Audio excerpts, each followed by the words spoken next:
Welcome to the Unsolved Room TV, where every story is real.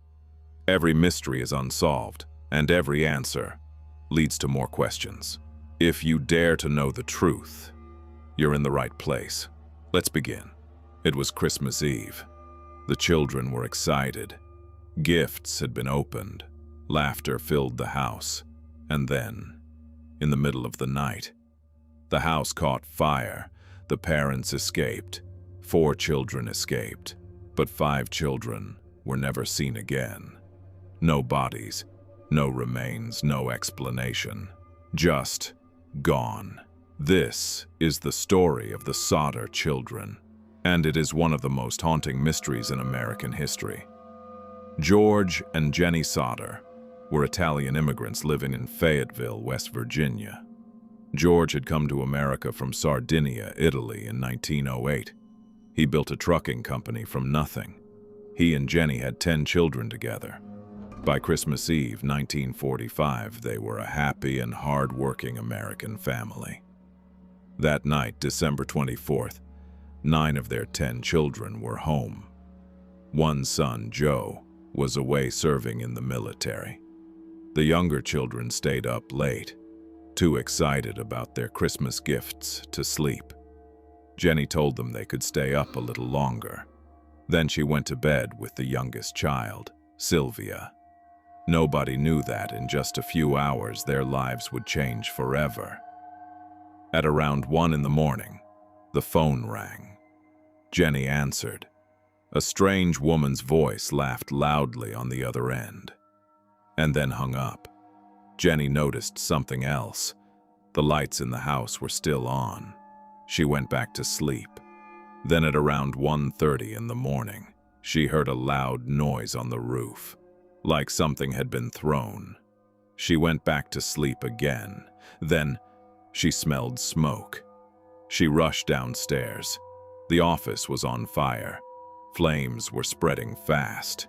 George woke up and screamed for the children. 4 children ran out safely, but the other 5, Maurice, Martha, Louis, Jennie, and Betty, were nowhere to be found. George tried to go back inside, but the fire was too intense. He tried to move his trucks closer to the house to use them as ladders, but they wouldn't start. They had worked perfectly the day before. Then he tried to climb a ladder to the upper windows, but the ladder was missing. It had been there earlier that day. George could do nothing. He watched helplessly as his house burned, and somewhere inside were his 5 children. By morning, the house was completely destroyed. Investigators searched through the ashes. Their conclusion was simple. The 5 children had died in the fire, but George and Jennie could not accept this, because something was missing. When workers searched through the ashes, they found nothing. No bones, no teeth, no remains, nothing. George knew something was wrong. Even very intense house fires cannot completely destroy human bones. Bones usually survive fires, so where were the children's remains? Then the family discovered something even more disturbing. The fire chief had secretly buried something he found in the ashes. When the Sodder family dug it up and had it examined by a funeral director, they discovered the truth. It was not a human organ. It was a piece of beef liver. Someone had planted it there. The more the Sodders investigated, the stranger the story became. Months before the fire, a life insurance salesman had visited the house.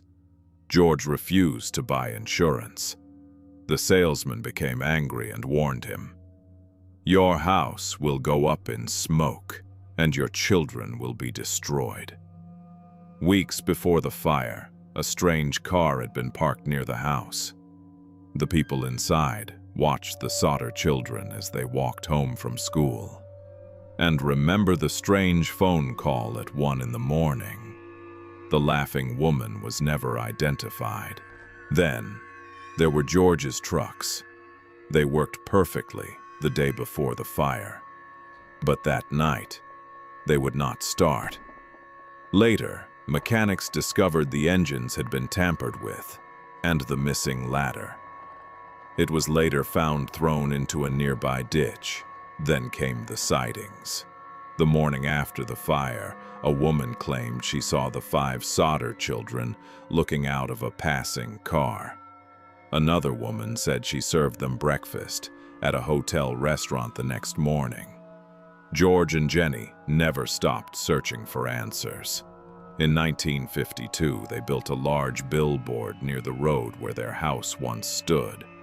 It showed the faces of the 5 missing children, and it offered a reward for information. For decades, people driving down the road would see those 5 young faces staring back at them. But none of the tips ever solved the mystery. George Sodder died in 1969 after spending 24 years searching for his children. Jennie died in 1989. But before her death, another clue arrived. In 1968, Jennie received a mysterious envelope in the mail. There was no return address. Inside was a photograph of a young man in his 20s. On the back were strange words: Louis Sodder, I love brother Frankie. The young man in the photograph looked exactly like what Louis Sodder might have looked like as an adult. Jennie hired a private investigator to follow the lead in Kentucky. The investigator traveled there, and then he disappeared. He was never heard from again. The photograph remains one of the final clues in the mystery. Even today, no one knows what truly happened to the Sodder children. Did they die in the fire? Were they kidnapped? Or were they taken somewhere far away and raised under different identities? 5 children vanished on Christmas Eve. No remains were ever found, no answers were ever given. And the truth about what happened to Maurice, Martha, Louis, Jennie, and Betty Sodder remains one of the most haunting mysteries in history. If you enjoy true mystery stories like this, make sure to subscribe to the Unsolved Room TV, because many more unsolved stories are coming.